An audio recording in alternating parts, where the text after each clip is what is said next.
ពេលនេះរឿងគ្រប់យ៉ាងត្រូវបានបញ្ចប់ចង់ខឹងឬស្អប់សូមអូនបន្តមកណា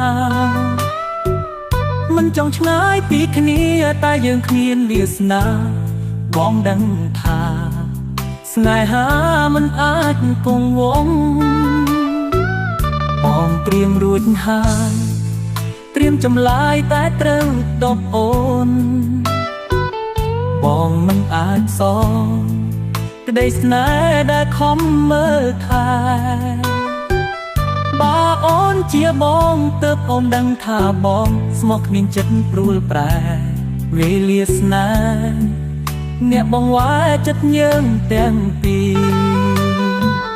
ទឹកភ្លៀងរយាន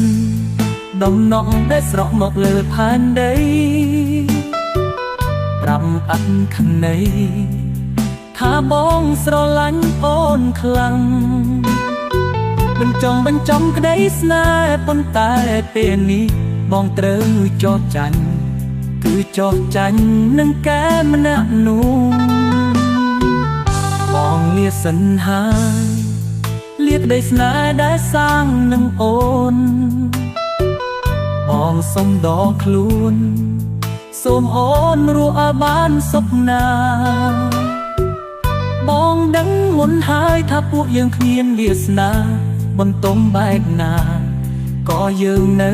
តែបែកគ្នា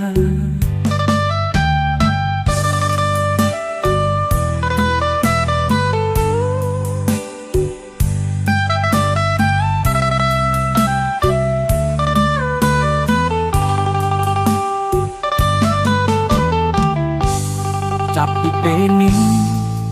រឿងគ្រប់យ៉ាងត្រូវបានបញ្ចប់ចង់ខឹងឬស្អប់សូមអូនបន្តមកណាមិនចង់ឆ្ងាយពីគ្នាតែយើងគ្មានវាសនាបងដឹងថាស្នេហាមិនអាចគង់វង្សបងត្រៀមរួចហើយត្រៀមចម្លើយតែត្រូវតបអូនបងមិនអាចសងក្តីស្នេហ៍ដែលខំមើលថែបើអូនជាបងទើបអូនដឹងថាបងស្មោះគ្មានចិត្តព្រួលប្រែវេលាស្នេហ៍អ្នកបងវ៉ែចិត្តយើងទាំងពីរទឹកភ្លៀងរយានដំណក់ដែលស្រក់មកលើផែនដីប្រាប់អត់ខណីថាបងស្រឡាញ់អូនខ្លាំងបញ្ចង់ក្តីស្នេហ៍ប៉ុន្តែពេលនេះបងត្រូវចោទចាញ់គឺចោទចាញ់នឹងកែម្នាក់នោះ